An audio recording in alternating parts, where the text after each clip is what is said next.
ser como a mãe. O programa 70x7 quer hoje recordar a Jornada Mundial da Juventude de Lisboa 2023.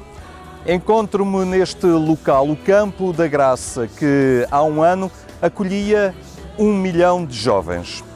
Foi um momento inesquecível, o encerramento desse grande acontecimento que foi a Jornada Mundial da Juventude, mas ele teve mais momentos, foram mais dias que vamos recordar neste programa. Foi Maria quem primeiro acolheu a grande surpresa da vida sem fim. Confiante e simples quis receber tão grande mistério de um Deus que é para sempre por ti. Sempre por mim. Não posso calar, não posso deixar de dizer, meu Senhor, conta comigo, não mais calarei. Foram dias intensos, há muito preparados e a envolver milhares de voluntários apostados no acolhimento. Um grande acontecimento que se iniciava por todo o país com a Semana nas Dioceses. Depois da peregrinação dos símbolos que levou a cruz e o ícone mariano pelas dioceses de Portugal, chegaram os jovens que se repartiram pelas dioceses numas pré-jornadas que antecediam a chegada à capital portuguesa. Finalmente, e depois de um ano de adiamento, a edição de Lisboa da Jornada Mundial da Juventude começava no Parque Eduardo VII, com a missa de abertura. Foi na Colina do Encontro que se reuniram pela primeira vez dezenas de milhares de jovens vindos de todo o mundo para uma experiência que deslumbrou a cidade. Foi há um ano e, a esta distância, perguntamos: por onde andam os jovens que fizeram estes dias? Que marca neles ficou desta experiência? Que igreja nasceu da realidade Lisboa, Jornada Mundial da Juventude? Na Igreja da Portela encontramos João Clemente. Tal como há um ano, ele continua o responsável pela pastoral juvenil da Diocese que acolheu esta jornada. E pelo que nos diz, o espírito permanece vivo. Numa primeira fase havia algum cansaço, algum serenar aquilo que foi a experiência da jornada, e que era natural que assim fosse. E depois aquilo que fomos percebendo ao longo do ano foi que em algumas comunidades, em alguns grupos, na história de vida de tanta gente, mas de uma forma muito invisível, os frutos iam surgindo muito ligados àquilo que era a experiência que cada um fez na jornada. Para João Clemente, a distância temporal não apaga a clareza do itinerário. Eu penso que se torna mais nítido o caminho. Percebe-se que este grande evento, que este grande momento que foi a Jornada Mundial da Juventude, agora, um ano depois, traz grandes desafios. Traz grandes desafios aos jovens, traz grandes desafios à própria Igreja, digamos assim, no seu todo, mas percebe-se até pelo contacto que vamos tendo com as paróquias, com os movimentos, é que há um alicerce montado, digamos assim, a construção de uma casa que se calhar durante este ano não se percebeu muito bem o que é que estava a acontecer, mas que chegado agora a esta altura começamos a ver a casa a surgir e que será uma construção sempre inacabada, não é? Porque a jornada, eu diria que durante muitos e muitos anos as pessoas terão memória dela, os frutos continuarão a brotar e é uma grande alegria. Foram dezenas de iniciativas que irromperam por uma cidade que naqueles dias se admirava com as multidões de jovens que eram alegres e não causavam desacatos. O receio deu lugar ao espanto pela harmonia que parecia impossível no mundo que nos chega pelas notícias. Mas nestes dias Lisboa experimentou mesmo algo do outro mundo. Experimentou Lisboa e cada um daqueles que fez esta experiência. Quando me cruzo com pessoas mais novas, mais velhas, e em que o tema é a Jornada Mundial da Juventude, na conversa surge esse tema, ouvimos sempre uma história nova sobre a jornada. Alguma coisa que marcou a vida daquela pessoa, algum dos grandes momentos, uma pessoa que se foi reconciliar, que aquilo foi transformador para ela, a participação num concerto durante a jornada, alguma palavra que escutaram durante um dos atos centrais. Portanto, eu penso que o principal fruto da jornada são estes acontecimentos na vida de cada pessoa e que não são fogo de artifício, ou seja, que não são momentos que as pessoas, não são histórias que as pessoas querem publicitar em todo o lado. São histórias concretas. Nos Jardins de Belém erguia-se a Cidade da Alegria, uma ocasião para descobrir os itinerários da Igreja, propostas de caminho, de consagração da vida ou da entrega em projetos voluntários e de auxílio ao próximo. Lugar de convite a desinquietar para uma existência mais preenchida. Os peregrinos destes dias habitavam a periferia da cidade, as paróquias que se organizaram numa enorme operação de acolhimento. Na Vigararia de Cascais, a Beatriz Viana coordenou a Paróquia da Parede. De facto, nas jornadas nós estivemos todos a trabalhar por um bem maior. Nós recebemos cerca de 5.000 peregrinos espanhóis na Parede e pronto, na Vigararia toda recebemos também espanhóis e foi de facto um trabalho de equipa. E eu acho que essa é a grande marca, porque nota-se, pelo menos na minha paróquia, não é que agora as pessoas estão muito entusiasmadas para fazerem coisas e para darem coisas à comunidade. E, portanto, esse é um dos grandes frutos e isso é algo que eu guardo muito no coração. A Beatriz também integra o Departamento Nacional da Pastoral Juvenil e participou em Roma no Encontro Internacional sobre a Pastoral junto dos jovens. Há linhas consensuais do caminho a fazer junto das novas gerações. É muito importante percebermos o que é que os jovens querem da Igreja, ou seja, claro que a Igreja tem alguma coisa para dar aos jovens, mas eles também têm muitas coisas para dar à Igreja e eu acho que é muito importante neste momento nós escutarmos os jovens, para também não estarmos a fazer coisas só porque sim. A Jornada Mundial da Juventude, muito marcada pela experiência dos grandes momentos e das grandes multidões, parece afinal ser uma linguagem que cada um recebe, interpreta e põe em prática na sua circunstância de vida, na sua realidade existencial.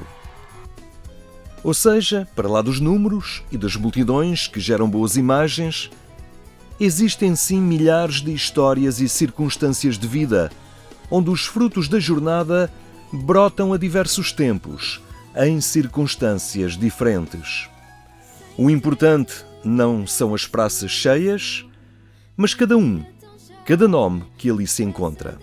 Temos que deixar de ficar reféns dos números e de perceber. Nós temos, aquilo que muitas vezes que nos alegra é vermos um pavilhão cheio de jovens ou uma praça cheia de jovens. Mas aquilo que nós percebemos este ano era que era preciso haver um justo equilíbrio entre momentos que congregavam toda a gente e ao longo deste ano fomos tendo estes momentos, mas fomos percebendo que isso era uma parte importante, mas não podia ser o centro daquilo que era o trabalho com os jovens. E foi por isso que foram surgindo alguns projetos novos que vinham precisamente ao encontro disto. Mais do que ser uma resposta para todos, podia ser uma proposta para alguns. Foi de facto uma proposta para alguns. Exemplo disso, a Patrícia Douro que encontramos na Quinta das Tílias, na periferia de Lisboa. Na Jornada Mundial da Juventude, trabalhou nos comitês organizadores local e diocesano. Aqueles dias deram o impulso para uma opção vocacional pela vida consagrada.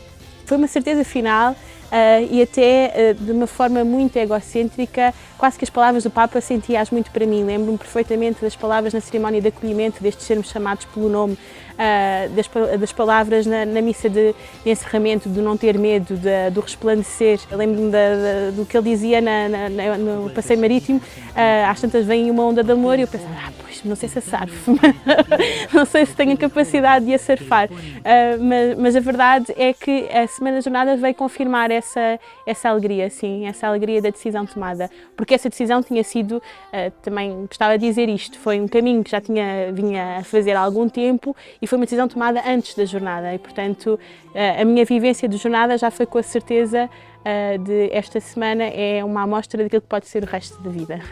Um mês após a Jornada Mundial da Juventude, a Patrícia entrou para as servas de Nossa Senhora de Fátima. A escolha da congregação também ficou mais clara pelo trabalho desenvolvido durante a Jornada da Juventude. E neste trabalho, nesta missão, conheci muitos estados de vida e muitas vocações e muitos carismas. Tive a graça de trabalhar no Comitê Diocesano, como a serva de Nossa Senhora de Fátima, a irmã Rita Ornelas, e fui percebendo que a forma dela olhar a Igreja era uma forma muito semelhante à minha, apesar de, na verdade, antes da jornada eu não ter quase conhecimento nenhum do que era a vida religiosa e do que eram os carismas das várias congregações e dos vários movimentos e a forma de estar. Mas a forma como ela estava, como ela falava e como ela olhava a Igreja era algo que era semelhante à minha e, portanto, quando tomei a decisão, ok, então se é para ser corajoso, então é agora, pareceu-me muito claro que o caminho se abriria pelas servas por isto, por uma forma familiar, ainda que eu não conhecesse, uma forma familiar de estar em igreja e de servir a Igreja. Faz hoje precisamente um ano que os jovens subiram à colina do encontro para uma via sacra memorável. Naquela tarde escutaram os lugares do sofrimento, as estações de uma via sacra que não evocou a história de há 2000 anos, mas a circunstância de vida que alguns experimentam hoje. A coreografia, a música e o testemunho falaram das preocupações da juventude, de angústias e anseios, recolhidas através de uma auscultação feita a jovens dos 5 continentes. A fragilidade, a incoerência, a injustiça, mas sempre a luz que se acende, a janela que se abre, sempre a esperança. Os jovens entenderam naquele lugar que a fé não é abstrata e nem a Igreja caminha desligada do mundo. E que cada jovem pode olhar a vida de Cristo a partir da sua própria circunstância. E por tudo o que Alicia experimentou, se pede hoje uma igreja que não fala apenas para salas cheias, mas para homens e mulheres com nome e com história. Esse é o trabalho e essa é a procura. Perceber que as pessoas querem ser escutadas, querem ser ouvidas, mas na sua realidade. Em igreja eu não estou a vender um produto, estou a apresentar a salvação em Jesus Cristo e, portanto, a forma como o faço tem que ser enquadrado com a experiência que aquela pessoa tem e com a vivência e o contexto em que ela tem. É claro que seria muito melhor se fosse de outra maneira, mas não é verdade e, portanto, é na verdade que o fazemos e, portanto, cada vez mais eu acho que a Igreja tem que caminhar este caminho pastoral, é do pastor que vai conhecendo um a um, ou deste agente pastoral que vai conhecendo a realidade de cada um e vai caminhando ao ritmo que a pessoa consegue fazer, mas que não parar, e acho que todos que o Papa dizia, na verdade é um bocadinho isto. E foi por tudo isto que, nessa tarde de há um ano atrás, foi proferida a expressão que ficaria como a frase desta Jornada Mundial da Juventude Lisboa 2023. Todos. O desafio de Francisco vai agora entrando na forma e no estilo de ser igreja. Um caminho aberto a todos, sem pré-condições para dar o primeiro passo. Nós falamos muito de uma igreja sinodal que se quer uma igreja de escuta. E, portanto, uma das linhas foi precisamente essa, que nós temos que aprender a escutar-nos uns aos outros. As pessoas são todas chamadas pelo nome, mas querem mesmo ser ouvidas. E nós não fomos aprender nada de novo a Roma, fomos perceber o que é que está a ser trabalhado na Igreja Católica, no sentido de escutar o que os jovens querem, uma preocupação também muito grande com o digital e com o vício que às vezes é criado por parte do digital e das redes sociais na nossa vida. Lisboa, por esses dias, acolheu jovens de todo o mundo, mas também rapazes e raparigas de todo o país. De Portimão vieram jovens para quem a Jornada Mundial da Juventude falou nas entrelinhas, para lá dos grandes momentos. Jovens houve que também cresceram com o inesperado e com a superação. Uma coisa que eu senti antes das jornadas era que, apesar de estarmos todos na mesma paróquia e nos vermos na missa, por exemplo, estávamos todos muito afastados. E era uma coisa que eu esperava que mudasse com a JMJ e efetivamente mudou.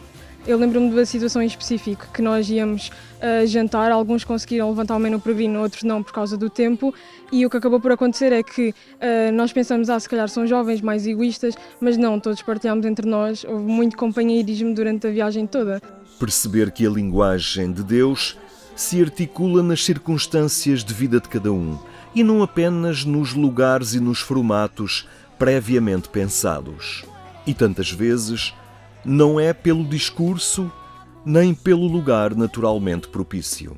Todo este cansaço fez com que se calhar não aproveitássemos tanto os momentos altos, os momentos com o Papa, e ao princípio eu saí das jornadas um bocadinho desiludida com isto tudo, e é interessante que tenha sido eu a falar, porque eu fui das pessoas que saí daqui mais desiludida com a experiência inicialmente, mas hoje em dia eu vejo que se calhar o bom que eu tirei daqui foi da viagem, foi dos pequenos momentos, foi ir para as coisas, foi as coisas mais que passamos e a maneira como nos unimos, e não tanto aqueles momentos altos de que toda a gente fala. A fé é uma coisa que une as pessoas, é uma coisa que...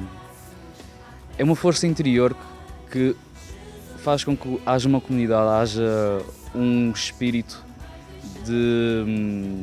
do bem e do estarmos com o próximo e sentir a alegria que une a Igreja. Penso que com esta juventude acho que nós temos muito por lutar nestes tempos atuais. Estamos a passar por grandes alterações a nível sociais, também económicas, mundiais, e acho que os jovens também não se podem perder muito e têm que levar a sua fé com eles para a vida e conseguir fazer alguma coisa por este mundo, porque é preciso pessoas que consigam fazer com que o mundo seja um sítio melhor. E nesses dias sentiu-se que Lisboa era de facto a capital de um mundo melhor, onde as ruas estavam repletas de gente feliz, que descobriu sentido para a sua vida. Nessa multidão estava o Daniel Júnior, brasileiro em Portugal há 3 anos, já tinha participado na edição do Brasil em 2013.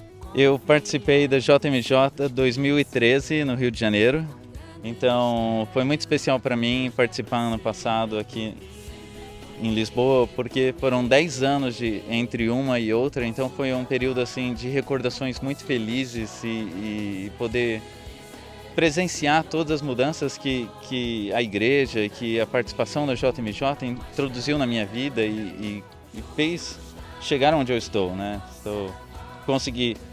Eu vivo em outro país e consegui aproveitar a JMJ nesse outro país participando dentro da comunidade. Então, acho que a JMJ ano passado foi fundamental para mim, para conhecer a comunidade onde sou novo, sou um novato nela, e conhecer as pessoas e me tornar mais próximo delas, estabelecer relações de amizades. Então foi fundamental para a minha introdução dentro da paróquia.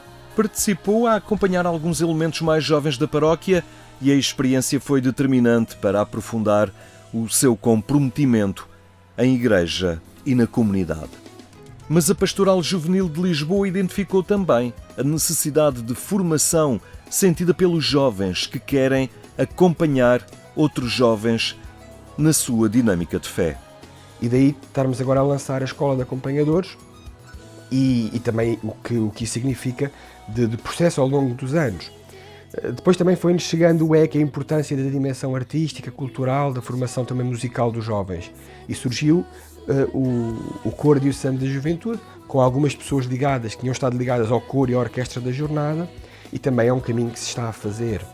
Portanto, todos estes projetos não são projetos de massa, são projetos para alguns, não é? E cada um vai se sentir chamado àquilo que são estas propostas. Foram momentos que o passar do tempo não apaga e que nos remetem para uma experiência única, mas que só fará sentido se traduzir em atitudes e gestos de compromisso. As imagens e as memórias são apenas um estímulo e uma confirmação da grandeza de algo que não cabe num álbum de fotografias. Olhar para aquelas imagens da vigília, da missa final, é completamente avassalador. Afinal, a Igreja está morta onde? Não é? E até mesmo depois, nas pessoas da nossa vida que não são crentes e conhecemos e etc., virem entusiasmados, mas aquilo foi extraordinário. A sociedade a perceber-se que estávamos todos ali para o mesmo, estávamos todos ali para viver uma experiência de encontro, de encontro com Jesus, de encontro uns com os outros, com o Santo Padre, foi, não sei, é muito interessante ver como é que o mundo olha para a Igreja e perceber o que é que aconteceu, que foi extraordinário, foi completamente, transcendeu tudo e mais alguma coisa e, portanto, eu acho que é um grande ensinamento que nós temos de reter e de olhar para a Igreja com outros olhos. Eu não consigo olhar a jornada como alguma coisa que aconteceu em agosto. Eu tive a graça de poder colaborar na organização da jornada durante muitos meses e, portanto, todo este caminho até à jornada, para mim, faz parte da jornada. Aliás, eu tive a graça de estar no Panamá, portanto, na verdade, eu acho que mantive este ambiente de jornada nestes 4 anos. Passou um ano e a memória também é desafio a retomar o ardor. É o que vai acontecer em Lisboa, na terça-feira, na Catedral da cidade. A ideia é todos poderem estar nesta celebração na Sé, no dia 6, terça-feira, às 7 da tarde. Cada um, aquilo também, o desafio que temos lançado é que cada um traga a sua t-shirt da jornada. Nós percebemos que ao longo da Jornada Mundial da Juventude, cada pessoa usava a sua t-shirt, ou era a t-shirt amarela do voluntário, ou era a t-shirt do peregrino, ou era a t-shirt que a paróquia fez, e a ideia é também dar assim uma cor grande. E percebemos que a jornada tocou tantas vidas. Bueno, ¿a ustedes todavía les queda el recuerdo de la jornada o no? Bueno, todos dicen que sí, me alegra eso. Es un recuerdo que no es para estar envasado, o en un álbum de fotos. Es un recuerdo vivo y ustedes tienen que mantenerlo vivo. ¿Y cómo se mantiene una cosa viva? Transmitiéndola, darla a los demás. Una familia se mantiene viva a través de los hijos que van llevando a la familia adelante. Y los papás después son abuelos, pero siempre vivo. Y ustedes este recuerdo que han vivido en la jornada, manténganlo vivo. No lo anestesien, no lo metan en el álbum de recuerdos pasados. Vivo. Y cuéntenlo en la universidad, cuéntenlo en la escuela, cuéntenlo en el trabajo. Cuenten qué vivieron ustedes, esa masa de más de 1,5 millones que estaba allí. Y sobre todo, qué sintieron. Eso les pido ahora. Sean misioneros, sean propagadores, sean testigos de lo que han vivido. Y gracias por el testimonio que tienen ustedes. Y ahora les toca a ellos, ser testigos. Que Dios los bendiga, que la Virgen los cuide. E não se olvidem de rezar por mim. Gracias. Foram 6 dias que a cidade não esquece. Um acontecimento com um potencial de mudança na vida de cada um. Há frutos que já são visíveis, outros esperam pela ocasião para germinar. Outros mais hão de vir à medida que as vidas e as histórias de cada um se confrontem com circunstâncias provavelmente insignificantes, mas suficientes para mudar o curso da vida. Paradoxalmente, iniciamos este programa no local onde se concluiu a Jornada Mundial da Juventude, o Campo da Graça, e fechamos este nosso espaço onde tudo começou, a Colina do Encontro. Isto também para sublinhar que aqui os jovens encontraram-se entre eles, encontraram-se também com uma nova estética da beleza, uma nova forma de comunicar Deus aos jovens e deles descobrirem o transcendente. Foi o programa 70 × 7. Obrigado por ter estado connosco até de hoje a 8 dias.